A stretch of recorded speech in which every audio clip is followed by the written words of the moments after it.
Guys, nag-align dahil sila diri sa gi-repair nga lifeboat align sa main engine.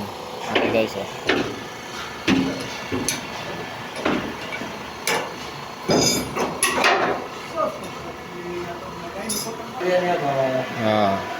i-align.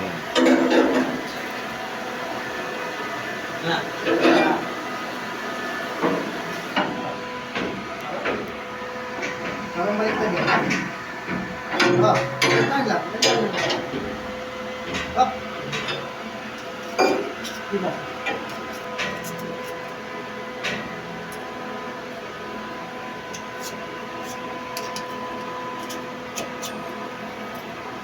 Na tayo. Okay kayo. Ano lang ni 900? 300 ang adlaw. Buwan pa sa merinda.